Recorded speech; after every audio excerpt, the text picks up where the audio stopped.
Mic check one, Yo, two. get out of here with them weak ass shoes, yo. Balls deep. I'm talking about balls deep. I'm talking about balls deep in love. I'm talking about balls deep. I'm talking about balls deep. I'm talking about balls deep in love. What's up, Balls Deep fam? To another episode of Balls Deep with Devin Jovan. To start off, I want to apologize for not dropping another episode in another week. It was primarily my fault. I was moving, so we just didn't have time to be able to film an episode. So apologies on my part. But we're back. And we're here to talk some basketballs. Since we last spoke, Some basketballs. since we last spoke, March Madness is over. So we finally crowned two champions, one on the men's side, one on the women's side. For the men, the Baylor Bears won their first national championship in men's history, in beating, or I should say, demolishing or pummeling the Gonzaga 86-70, who Gonzaga was actually the favorite going in perfecting or having or completing the perfect season, which would be the first time since the Indiana Hoosiers, I believe, in the 70s. But Baylor's defense was just too much for Gonzaga. Gonzaga, their entire game just seemed to be off the entire night, and Baylor just was able to capitalize. And then for the women, Stanford won its third ever NCAA Women's Basketball Championship, and it was the first in 29 years. So they defeated Arizona 54-53. That one was a close one. It was down to the wire, and it was dope, honestly. But I want to let you talk before I talk about what I thought about March Madness in general. But before I hand it over to you, I just want to say congratulations to Baylor and Stanford. It was definitely, in due time, and you guys definitely deserved it. Yeah, no, definitely. Congratulations to both teams. No, yeah, the Gonzaga, obviously they were favorites. They had the best offense throughout the entire season, undefeated coming into the game, which is a very hard thing to do in any sport. But I mean, impressive to do that in college basketball, especially, you know, I mean, they had the best offense. But Baylor just looked like they had, they wanted it more. They were more physical. They had way more physicality. They just looked like they were too tough for Gonzaga. It just looked like they really couldn't get anything going offensively. So, I mean, congrats to Baylor for going out there and getting it done. And then as well as Stanford, I mean, they had a great season. I was disappointed in my team UConn. Obviously, they didn't get it done. But For congrats to consecutive years, Stanford. they haven't got past the Final Four. And I mean, exactly. And I mean, congrats to Arizona as well. I mean, I don't know too much about it, but I was reading a little bit about their newer coach who's really turned that program around. So I mean, props to her and as well as the rest of the girls on that basketball team. I mean, I definitely think we'll be seeing more of them in the future. So I mean, tough loss for them, especially seeming like it's an underdog program in general, at least as of late. But like I said, I mean, you know, we'll definitely be seeing them again in the near future, especially with her running that program. I mean, hats off to them. I mean, hats off to all the teams on Yeah, great so seasons. for me, I was actually rooting for Arizona in that one, primarily because they actually took out UConn. So, so it was that, and then it was also that they were the number 3 seed, and Stanford was the number 1 seed, and I was just going for the underdog. In that sense, I feel like it's almost for the women. The women's bracket is always different from the men's bracket, where typically the higher seeds that come out on top most of the time. You don't really see the Cinderella story for the women as much as you do for the men's. So I was rooting for Arizona, and it was just wild that the fact that it came down to the wire, and basically their best player went for the final shot, and you could say triple team. She was getting triple team, and she still took the shot. And people questioned why did she do it, but it was clear and evident that they wanted the ball in her hand in the last second. She's the one who was the main reason why UConn got taken down. She in the round before she went out and she balled against UConn, and she was balling in the national championship. She's the reason why they were even in the game to begin with. But so you can question that it was a bad shot because it was a bad shot. There was someone in the corner that was open. I don't know if she can shoot, but that was probably the best opportunity of winning the game. But she was the best player. She had the hottest hand, and they trusted her in taking whatever shot was available. So there was that. And then with the men,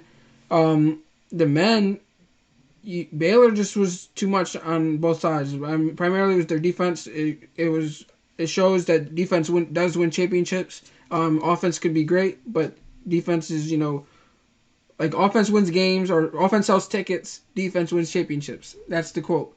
So it was pretty evident that you need defense, and Suggs, I feel like he was the only one performing offensively for Gonzaga. So but as an entire like March Madness, I wasn't very fond of it, and that's because outside of the Gonzaga UCLA games and like the close games in general, it wasn't. I didn't have that March Madness feeling, and although we didn't have March Madness for a year, and everyone was kind of deprived of it, and we were very excited to have the tournament back, it just didn't feel right.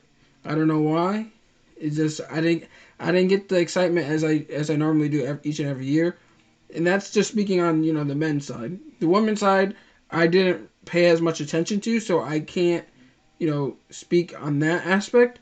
But from what I noticed, the games were a lot closer than in years past, or at least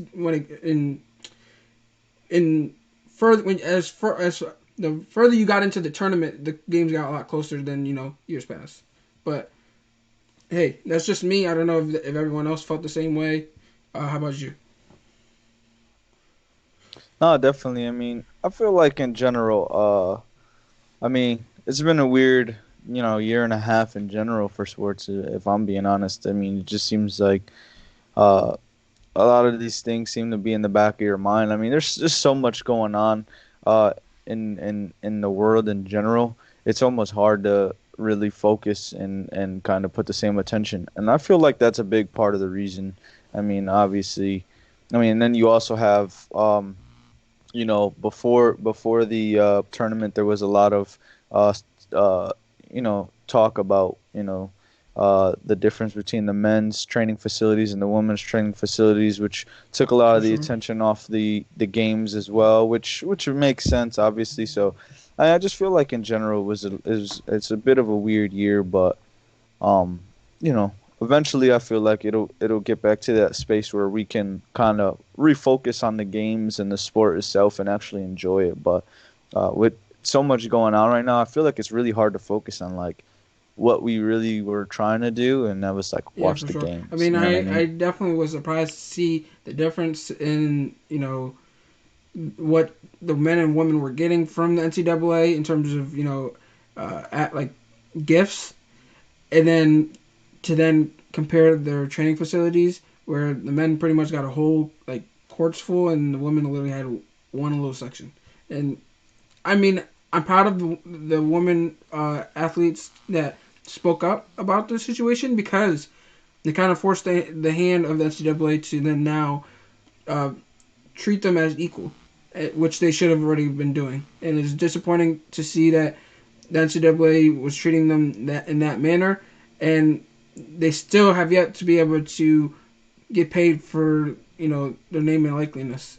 They still have not like they're forcing them not to get paid, but you're not treating them equal as well. So it just goes to show like a big organization like that, you would think they would take the first step in promoting equality, especially with the NBA and WNBA situation going on.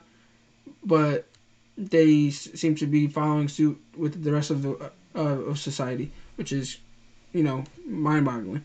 But to shift over to the NBA, there's news that broke. Franchises have been sold.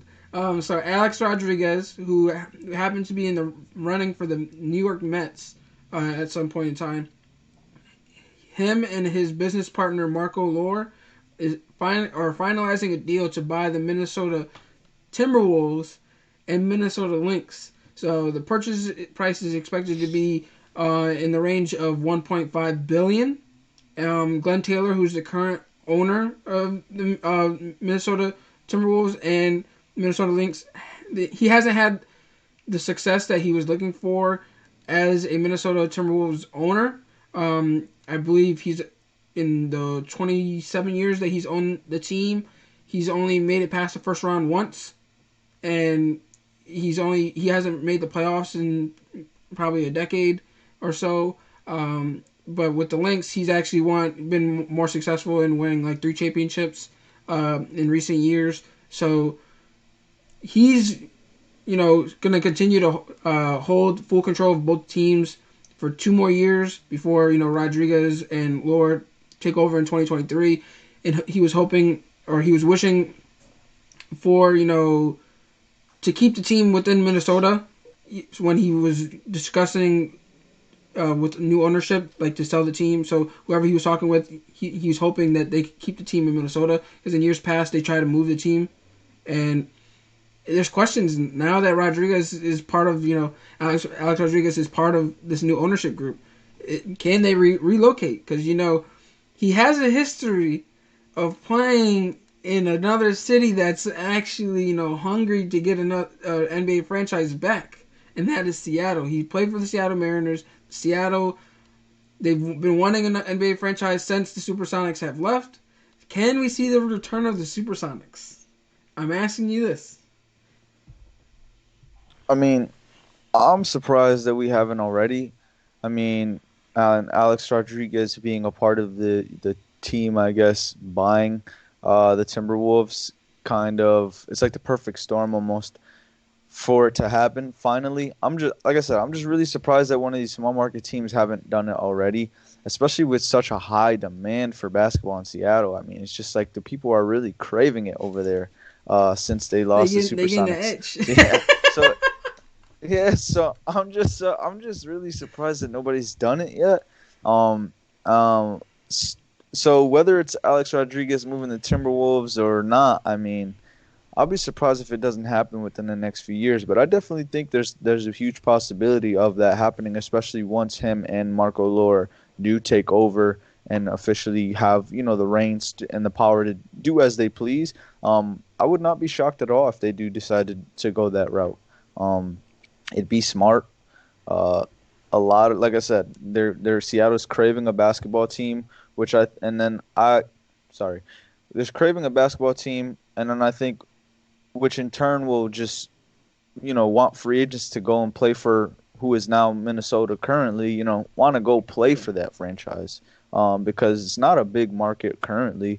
Nobody's, jumping out of their seats to try to go and join the Minnesota Timberwolves. But, to go and play for a city like Seattle, we already know how much Seattle loves their sports teams. I mean, they have the Seattle Seahawks, one of the loudest stadiums in the NFL. I mean, people love their sports in Seattle. So, like I said, I mean, wanting to go play for a city like that could definitely lure in some big time free agents. So I'd be surprised if it doesn't happen sooner rather than later.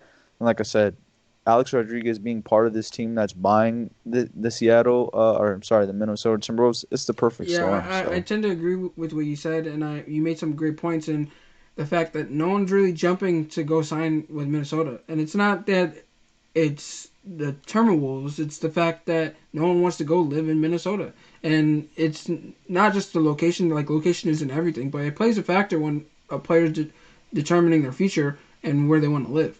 So Seattle is a much more appealing location, especially to settle someone who already has a family established. And also, like, the Minnesota hasn't really had much success since Kevin Garnett left. And I'm talking about the first time he left, not the second time because we know he returned. Uh, so it's sad that we're gonna lose the Timberwolves because I love their throwback jerseys, but if it happens, it's for the better. And I'm surprised that the Clippers didn't make the move when Steve Ballmer took over because his ties with Microsoft, which stemmed from Seattle. I figured that might be it, especially with them always talking about them being the Lakers shadow. He's happy being the Lakers' little brother. But them saying them being the Lakers in the Lakers shadow up to the point where they're covering the Lakers championship banners with pictures of their players. Um, like now they finally bought the Lakers old arena to not share the same arena. It's I feel like that was probably the best opportunity to do so, but he turned it down and saying he's not going to move them. Primarily because you're in LA. Whether you're the Lakers or the Clippers, it's an appealing location. Why not? But with the Timberwolves, they really have no excuse. I think this is the time to shine. We don't know for sure if it's going to happen, but should it happen, it'd be the probably the best move for business. Definitely, I agree. I agree. All right, and then other NBA news: Warriors fear James Wiseman will miss the remainder of the season with a torn meniscus in his right knee after exiting Saturday's game versus the Rockets. As a fantasy owner, it sucks because I had James Wiseman. I mean, he hasn't had the best rookie season, but he looked good. He's just inconsistent, and it was almost like he was trying to figure out how to fit with the Warriors in a sense. But he's not the first rookie to go down. I mean, we've seen LaMelo, who was the leader in the Rookie of the Year race. He went down and he's out for the season. So first LaMelo, now Wiseman. We've seen what amazing things this rookie class has done thus far. But like, are these injuries like to these young stars like diminishing what the rookie class is doing or has already done or has already showcased this season? It remains to be seen. I mean, we still got Halliburton with the Kings, who's balling out. He's probably the favorite to win Rookie of the Year now that LaMelo's out. It just sucks because Wiseman has a lot of potential, and it sucks for the Warriors because the Warriors are trying to make a playoff push. Yeah, they're not a favorite like in years past, but they're trying to at least get into the play-in tournament to fight for a playoff spot, and they're losing a pivotal piece in that picture, and that's James Wiseman, who has shown bright spots this season. No, I agree. I mean, to answer your question, you asked if it diminishes at all what these rookies are have been showcasing. I don't think so. I mean, I think in general we hold a little bit too much weight on what somebody does in their first year in the league, and obviously it's huge when you could come into the league and make an impact immediately, especially when you're capable of winning Rookie of the Year or even end up being the first option by the end of the season on your team. Obviously that's huge, but we've seen plenty of guys have a big first year and do nothing after. We've seen plenty of guys do absolutely nothing their first year and end up being the best player in their class. So I mean, it doesn't diminish it. Obviously we want to see these guys play ball. We want these guys to be healthy, but I don't think it diminishes that at all.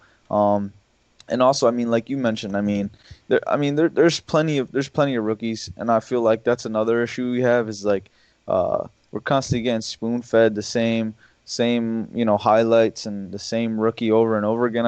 I mean, not to say it's great that a guy gets hurt, but I mean it is a little bit of a breath of fresh air to be able to hear about what the other guys are doing, because we're constantly seeing from the media about the same guy over and over again. I like to hear about all these rookies because a lot of these guys are doing special things. So, in my opinion, I don't think it diminishes it.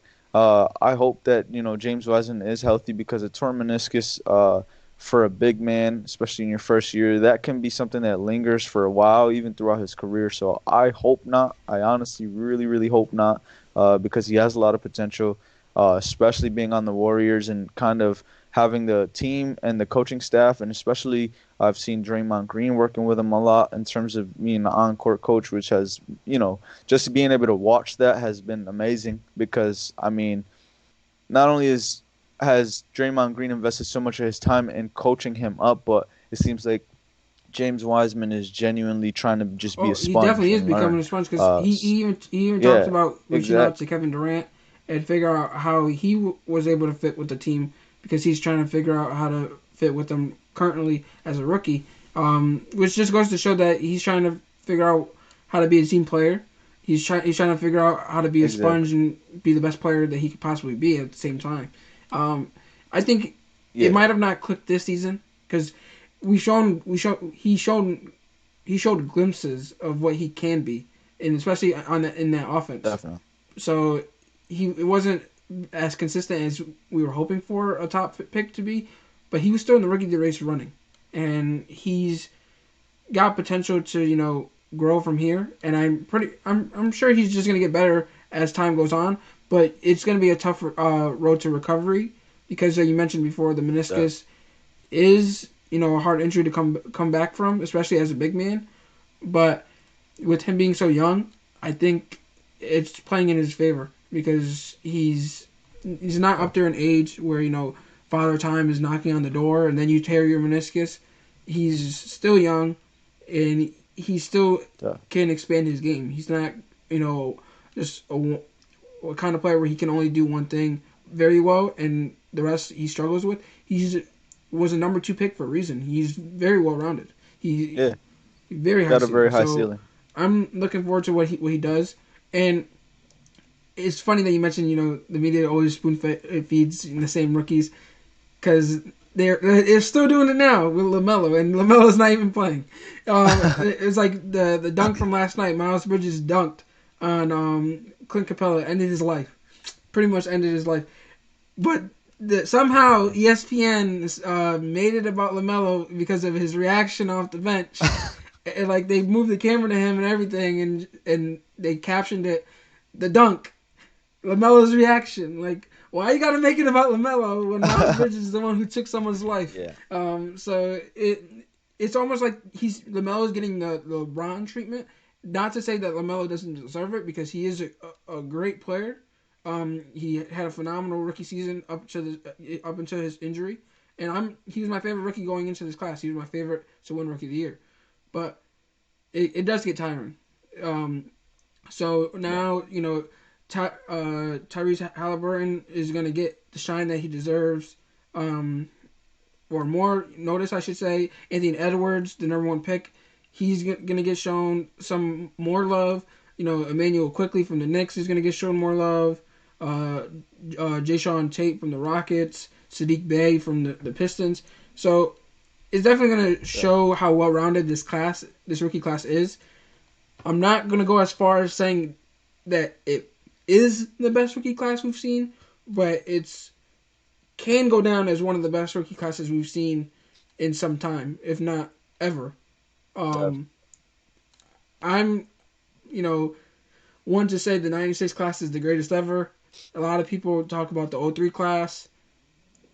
It can be in that conversation if these players continue to trend Yep. upward rather than, Yeah. end up declining eventually. 100%. There's a lot of guys who could join. That's why I say, like, I don't think it diminishes at all what they do. It's year one.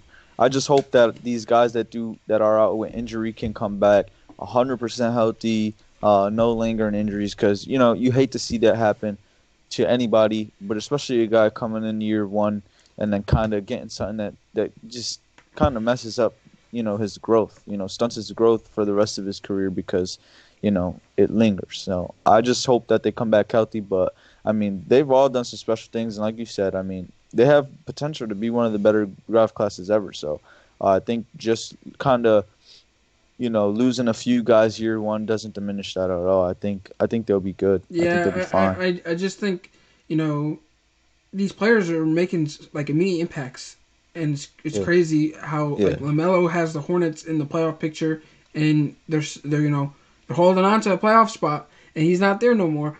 But it just goes to show how much he changed the culture, and he made.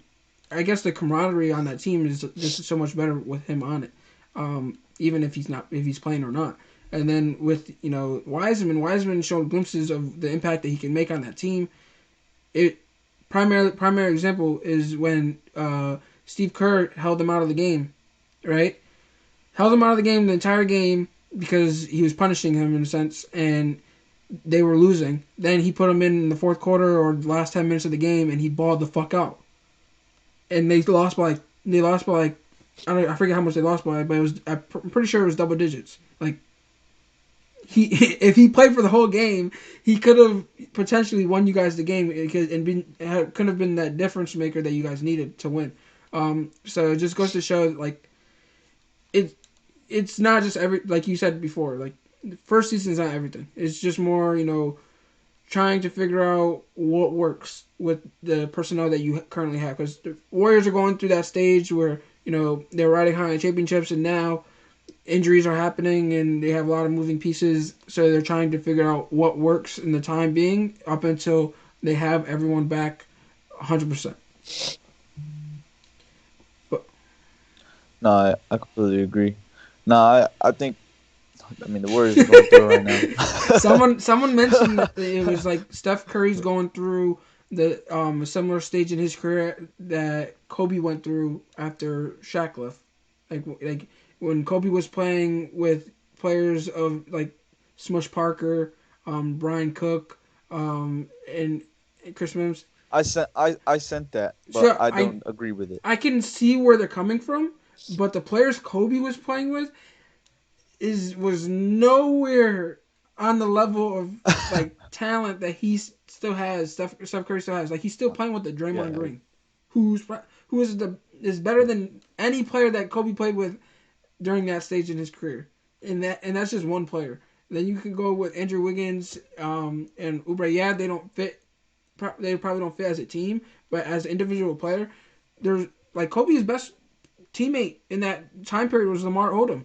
And Lamar Odom wasn't the Lamar Odom Sixth Player of the Year Lamar Odom. He was still growing as a player. And then once we got Paul Gasol is when he, flourished and became the player we know. Yeah, and that's also to say that, Steph, I can see the similarities as well, but it's also different in the sense that, Steph Curry has the help, but the Warriors are just not healthy. And we see that all the time where you have a good team that's just not healthy. And it's way different and from the Kobe, situation in the sense that the Lakers just sucked. It was just, it was just really Kobe and, like you said, Lamar Odom. So it's definitely really different. But I see the similarities as well. I don't agree. But to talk about the last topic, Dennis Schroeder, he claims that the Lakers earned, quote unquote, the best win of the year versus the Nets. My question to you is, do you agree or disagree with this statement? And how much do these regular season games truly matter?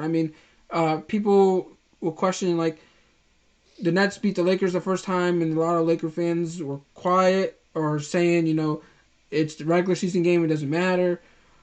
Now, a lot of the Lakers fans are, speaking out and bragging about beating the Nets. So I just want to know is, like, how much do these games truly matter at the end of the day? So these games matter a lot, and they also do not matter at all. And I'll explain what I mean by that. But so I think these games don't matter at all because as long as you make the playoffs, whatever happened before does not fucking matter. Once you're in the playoffs, that's it. It's a new season. Nobody gives a shit what you did before. I don't give a fuck who you beat, how many times you beat them. You're in the playoffs now, beat them 4 times. That's it. But with that being said, they do matter in the sense of, in the mindset of it. You got to imagine not having AD and then losing LeBron. You have all these Lakers role players hearing, the Lakers, they're going to slide down. They might barely make an 8th seed. They are nothing without LeBron and AD. You probably constantly hearing this over and over again as a Lakers role player. You probably don't like that much at all.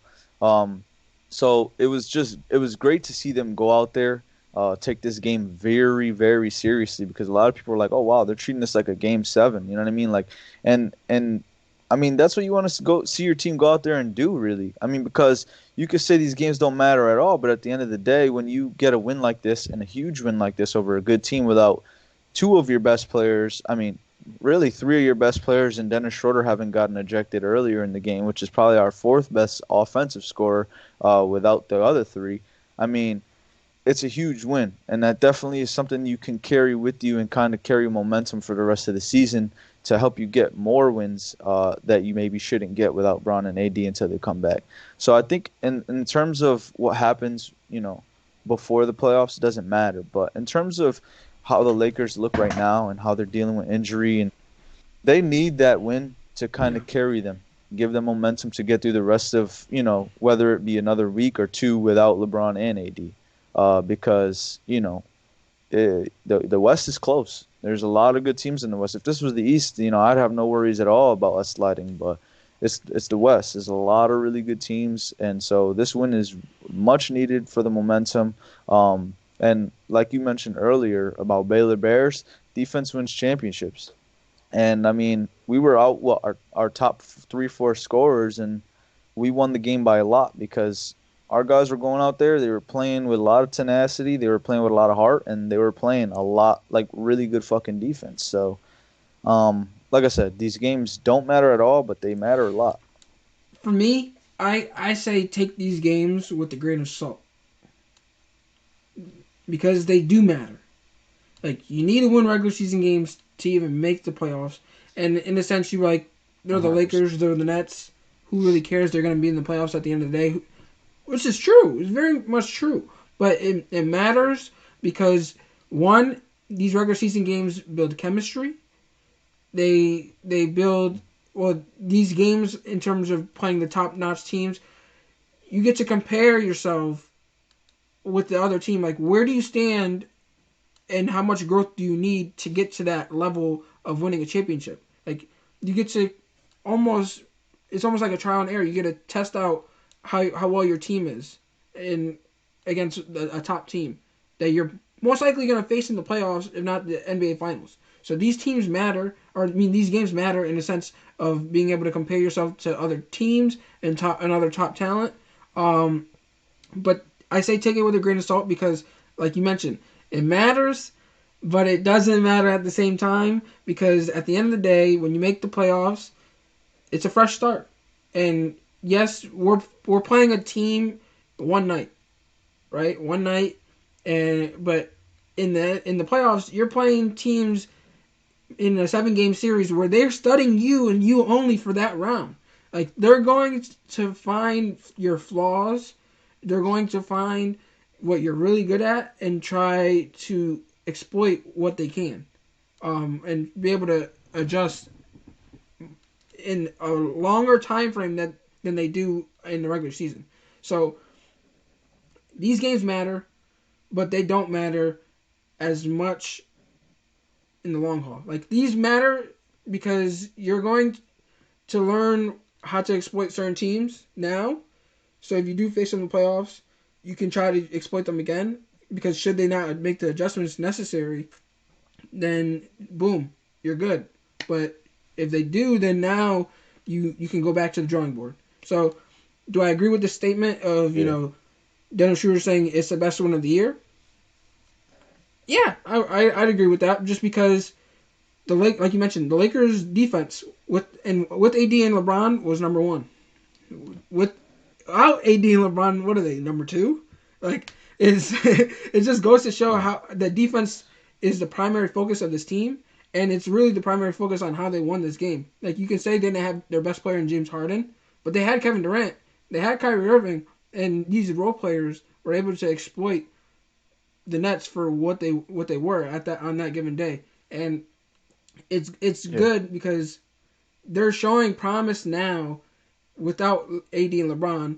Throw in two big pieces in AD and LeBron, that's pretty fucking scary because those are the two leading scorers, and offense right now has been, the weakness, and defense is still the strength. But when you add players of that caliber to a team that's just beat, a championship caliber team already, That's a scary sighting. I mean, 100%, and not to mention, if you wanted a little bit of insight on what that series against the Nets would look like in a possible finals, I mean, Andre Drummond's physicality looked like it was too much for LaMarcus Aldridge and Blake Griffin. So I mean, if you're having trouble with Andre Drummond and his physicality, just imagine what's going to happen when you got LeBron and AD to worry about as well. I don't know. It gives you a little bit of insight into what that playoff series would look like. But again, the For playoffs sure. is a different story. Teams are going to look different. They're going to play different. It's just, in general, it's going to feel different. So, like, I 100% agree. Take it with a grain of salt. Because like I said, these games don't matter. But we agree. They really do. I mean, there's a lot that does go into these. So, Yeah, it's just a matter of time. So the Nets are still, yeah. figuring out what their team is. At the end of the day, the Lakers are still figuring out what their team is. So they're not, they're not finished. So come playoff time, it'll be as close to a finished product as possible. I mean, yes, Yeah. the James Harden seems to be the glue of that team, and they're missing him, but the Lakers were missing a lot of pieces too. So there's really no excuses on either side. But There's at no the end of the excuses. day, I mean, and us. the like, the, I'm not gonna use this game as bragging rights because there's nothing to brag about. So now come playoff times in the NBA Finals when all teams are healthy, it's gonna be a scary sighting because the Nets with James Harden, their offense is pretty fucking scary, but their defense is still questionable. And then now you add that to a team that's gonna have Andre Drummond, who you couldn't really handle in this game. Then you go add another big man in Anthony Davis, where offensively you're gonna have to worry about Anthony Davis more than Andre Drummond, which now you can't double either guy. You can't help any other guy because now you're opening up opportunities for the other guy like Drummond. Like if you focus on AD, you got I Drummond. mean, not and 100%. And I mean, also, I mean, sorry to interrupt you, but I mean, Ben McLemore. We haven't even mentioned Ben McLemore. This guy had 5 threes in a row. Just imagine how many more looks opportunities he's going to be able to get, especially open looks and opportunities he's going to be able to get when you got LeBron and Well, AD on the when court. you got LeBron, probably the greatest facilitator ever, and I say probably because Magic Yeah, Johnson is Magic Johnson. But like when you got his basketball IQ and his vision, like he's gonna find you open. That's my point. Is like yeah, you could barely handle Drummond by himself. Then you add, the facilitator of the team, LeBron, and the focal point of the offense in Anthony Davis, and this team is gonna change. But like I mentioned before, the Nets, equation has always been what the Cowboys equation is. A better defense. They're like a better defense to them is better offense. Like they're gonna try to outscore you, and yeah, they very yeah. much can. With James with a 100% team, 100%. but you're gonna also have to go and play defense on the other side, especially in a 7 game series. Like these big guys that are physical are going to tire you out, and we seen that last year with the Lakers championship run when when they were a lot bigger than their opponents with the JaVale McGee and Dwight Howard. Like they had to make adjustments in one specific round where they didn't really play as much because they had to go more small ball. But their physicality is what ultimately won them a ring at the end of the day. 100%. I mean, and not only that, but um, as good as that Brooklyn offense is gonna be, because it will be Disgusting. fucking nasty when they're 100% healthy. I still like that Lakers defense, and just because that offense in Brooklyn is nasty, one of the best probably we've ever seen, one of the most high-powered For offenses sure. we've ever seen. It's still not going to be easy to get buckets against that Lakers defense, and we saw that because I mean, no excuses on either team, but Kevin Durant was by far the best player on that whole court, and that team still got blasted. So. There's really no excuses for either team. I agree, but And especially the these Nets. regular season games matter because you're building chemistry, like I mentioned.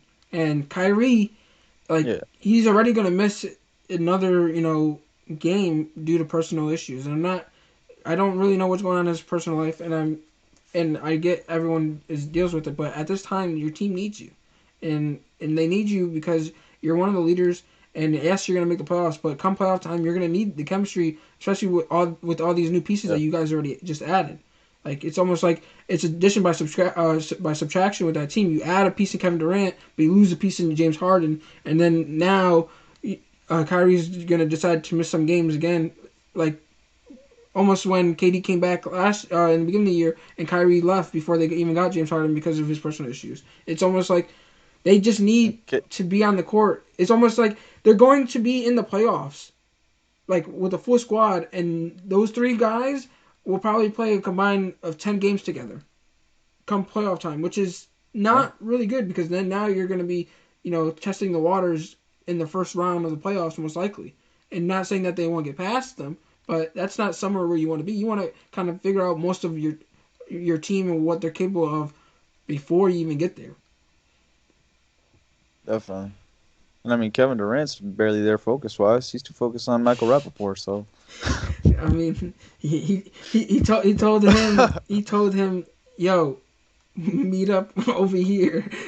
I'm gonna pull up. Matter of fact, Matter of send fact, your it's an address. address. And then he came out and he didn't even apologize for saying what he said. He apologized for having the public hear what he had to say. he said he's like, I'm sorry you guys had to hear that, but yeah, I'm sorry you had to see that, but I'm trying to get back to basketball. Like what? That's the definition of What? on-cycle. I mean, he's very emotional, and I feel like he's easy to get under the skin. Just because Rappaport is that kind of guy for everybody, you just kind of learn to know that he's gonna be fucking buzzing in your ear like a fly, and just ignore him. But KD just seems to react to everything, and I love him as a player, but you can tell he's definitely him and Kyrie are very similar in the sense like they're just tired of hearing everybody, and they just want to play basketball. But I can relate. I forget what else I wanted to talk about, but Kyrie and Dennis Schroeder end up getting ejected in that game. It seemed like Kyrie started it and he was stirring the pot, and Dennis Schroeder was confused on what the hell was going on, and they still ejected both players. So how do you feel about that? And then for me, it is like Dennis Schroeder doesn't back down from nobody, but in this sense, he didn't really, do anything to deserve to get ejected. But is this concerning for like Kyrie and the Nets? The fact that he kind of is going off the wall like that. In a sense, but I wouldn't even say off the wall. I mean, I saw the whole encounter, and I mean, I definitely don't think Dennis Schroeder deserved to be ejected, but I didn't think Kyrie really deserved to be ejected either. I mean, the refs lately have been kind of shitty. They like to, interject and put themselves in the game. I fucking hate it. The NBA probably has some of the worst refs, and I feel like they've yet to address it. But whenever you do address it, but with that being said, I yeah, I mean, like I said, I feel like neither guy deserved to be ejected, if I'm being honest. So, but with that being said, I mean, I have to imagine what the fuck did Kyrie say to have to be ejected, and what did Dennis Schroeder even do to or say back or retaliate with to be ejected as well? None of it really made sense. I don't know what they were saying, but I don't know that I'm ejecting players over them having a discussion. I thought it was a little stupid either way. From my understanding, they were just bickering back and forth. Kyrie said something to Schroeder out of like the blue. Schroeder was confused, and he said, and he was like, "Get out my face." And he said the N word, and then Kyrie got pissed that he called him the N word. He's like, "Don't call me that. Don't call me that." And then he said something along the line. I think he called him a mofo or something. He said like, "Shut the f up, mofo." And then they was like, "You're out of here." That's what I'm saying. I mean, they're grown ass men. Who the fuck cares? He said he called him a motherfucker. I think so. Yeah.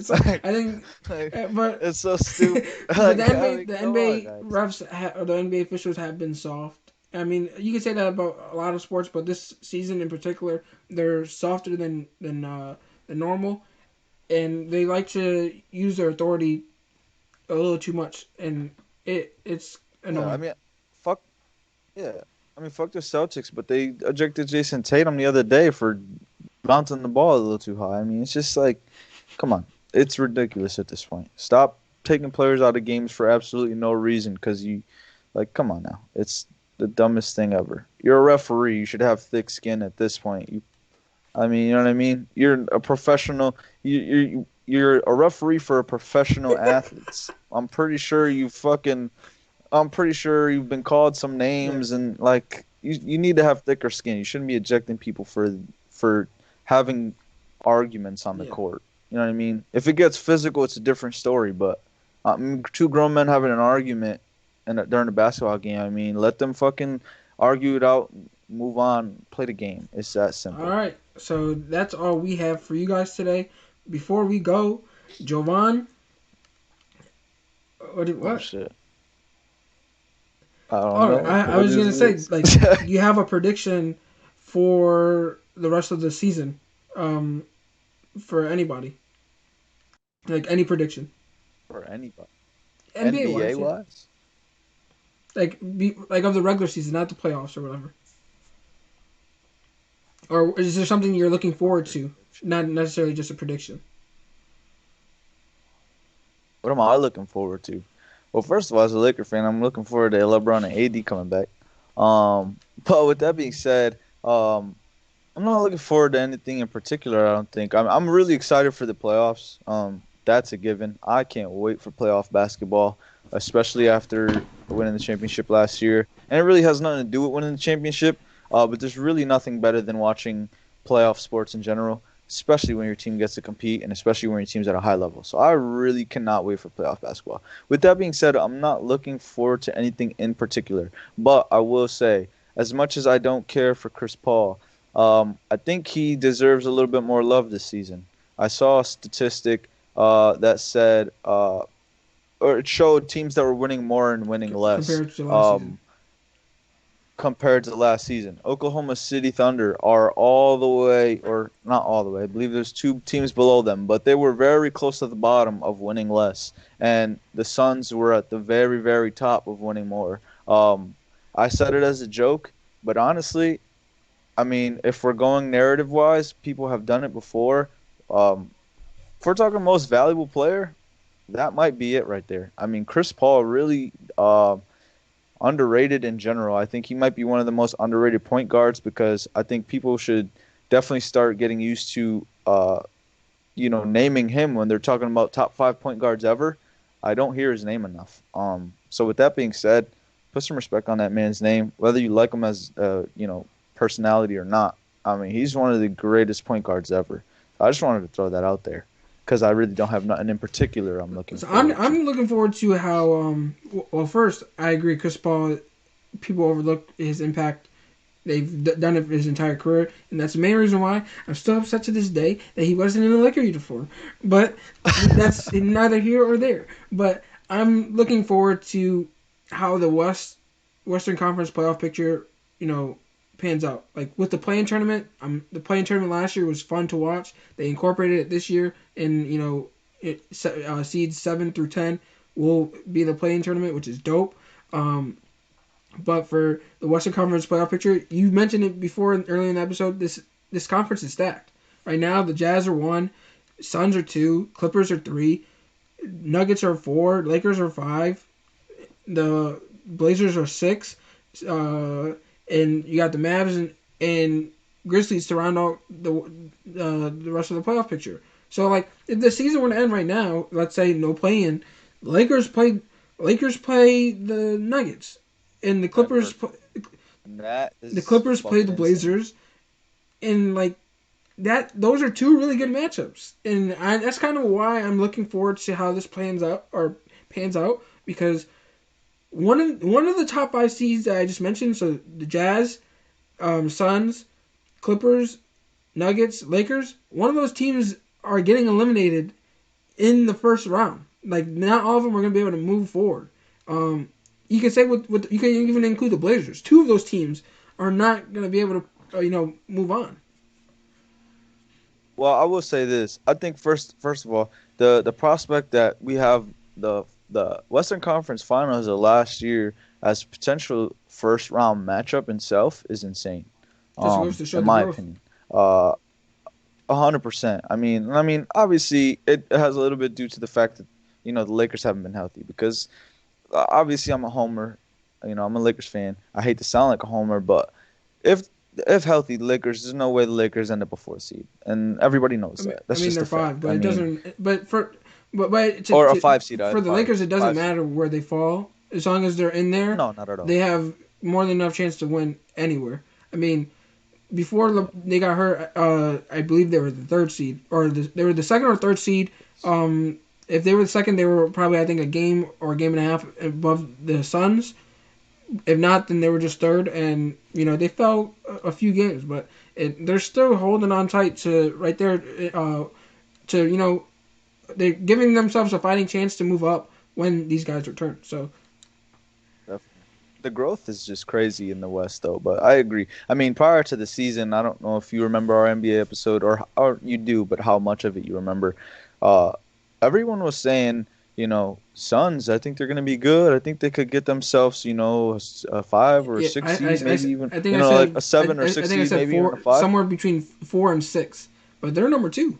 Yeah, and dude, and they're fucking too. Which I thought nobody was really giving them enough credit. I thought they'd be able to get at least a 4, but even at a 2 now is surprising me. So I mean, yeah, I mean the West. I'm definitely looking forward to Yeah, that for sure. the West. Uh, but I'm not so much fond about the East, but it's neither here or there. I mean, the Celtics are a 7th seed and they should be higher. The Knicks are in the playoff picture, and then the Pacers, surprisingly, they fell out of the playoff picture, and then the Heat are on their way up, or they're trending up, and I believe the Hawks might be trending down. yeah, see what I think really separates the East between the West, or at least right now, is they're both intriguing, but for different reasons. Because the West, you have all these really good teams, and you don't know how these matchups will land. You don't know how they're going to go. And I think in the East, you have the same story. I think you could really choose, any which direction a series can go, but for different reasons. It's because the West teams are so good, not in the East. Not that the East doesn't have good teams, but the level of consistency is not there. So that's why it's like, okay, this really can go anywhere. So it's not so much in the sense that these are two really good teams. This could really, anything can happen. It's like they're both inconsistent as shit. I don't know who I'm going to pick. So that's why the East is a little different. I mean, it's the mystery in it all. That's what you're getting at. We got two really good teams. I don't know who to pick. I got two really bad teams. I don't know who to pick. It's the mystery in it all. But that's all we have for you guys today. I'm happy you guys tuned in. I'm happy if you guys stood this long and you enjoyed what we had to talk about. Make sure to hit us up in the comments what you guys thought about anything we talked about, any of the topics, or even any other topics that you would like for us to talk about. Stay tuned next week. We're gonna finally have that mock draft 2.0 episode that we've been, hyping up, because the NFL draft is not that far out. April 29th is the day we've all been waiting for. So stay tuned for that. And in the meantime, go check out our guys at the Expansion Pack Podcast and show them love. They are consistent with their content. They are a gaming podcast that not only talk about the gaming news that's coming out, but they tend to teach you guys some stuff too. Like, if you didn't know, like they've taught me a lot about the gaming industry and what's going on. The more I watch them, and they have some jokes. So you get to know them more. They do icebreakers each and every episode, which tends to be one of the funniest moments. They even got a no content page coming out soon, because they got too many gems that are just coming out of them. Actually, already out. So I mean, go show love. Manny, who is on the Expansion Pack podcast, started No Context Gaming page. So No Context Gaming _ we'll put it in the link. But No Context Gaming, show love to that. It's fucking hilarious. They deserve it, because they be saying some wild shit, and no one seems to say anything. They're funny. they're real funny. They're definitely enjoyable to watch. So go tune into them, show love, and like I mention all the time, continue to show love to us. We show love back at the end of the story. Yeah. So, But before we go, also, um, Devin, I don't know if you wanted to give them an update, or I could break it down real quick. oh, new Update, new schedules, new schedule, schedule alert. New new schedule schedule. alert. Yeah. So we actually just dropped on our So, Instagram a new schedule. So Jovan, you could go on and say. oh no, no. Well, I know Devin said earlier it was his fault that we haven't been dropping as much lately. It's not just Devin's fault. We've had a busy last month, so we do appreciate you guys sticking with us and tuning in, showing love still. We do appreciate that. I do want to say that because it has been a busy month, so we haven't been able to stay as consistent with the content. But we are gonna be coming back more consistent with the content. Starting with this episode, we have the NFL draft episode coming up soon, so that's going to be exciting. We got some special guests. We're going to have some trades. It's going to be fun. So, but with that being said, new scheduling. We're going to have our new episodes every Wednesday. And we're going to drop a bonus episode every month. So basically, episode every week, every Wednesday. But, during the month, we're going to have a bonus episode probably at least one time during the month. So we're going to have a week with maybe 2 episodes. We'll probably notify you whenever that bonus episode is due to release so that you guys do know about it. Alert! And Alert! our poll of the week will It's be next week. So yeah, yeah. And our poll of the week will be coming out every Friday now instead of every Wednesday. I believe we Yes. were doing that. So definitely pay attention to our poll of the week. We ask you guys some questions, give you a poll and see what you guys think about whatever it is, who's the better player, or if you had to start a team with a player, who would it be? Who's your favorite to win this? So, pay attention to our polls. It's fun to see where your guys' minds are at on certain topics and, interact in the comments and really just discuss on different sports topics, random sports topics. Sometimes they got to do with the episode, sometimes they don't. So, it pay is what it attention is. to that. Champions League. We had a big episode on Champions League. We had a lot of engagement on social media. Go check that out. I mean, Champions League is still ongoing. This week is I believe the second leg. The second The leg second of leg, the yeah. final 8 teams. So go check that out if you didn't already. Myself, Jovan, 2 of our guests, Nico and Brendan, both gave our prediction on each matchup and how we think it will pan out and who will advance. Go check out to see who is right and who is wrong. Spoiler alert, Devin's halfway there to being right about an Yeah. upset. So, you know what I mean? He's halfway Mind there. you, on our panel, I was probably the least. Well, no, not probably. I was the least knowledgeable. So He's take halfway there to an upset. He got one more game and he's but got it. So. Continue to go show love and mention what you guys want us to talk about. It'll make our job easier because we get to interact with you guys and kind of figure out what you guys want to talk about and make sure to emphasize on that when we talk about our episodes. But with that being said, check us out next time. Peace. Deuces. Talking about balls deep. I'm talking about balls deep. We're talking about balls deep in love. I'm talking about balls deep. My boy's talking about balls deep. We're talking about balls deep in love.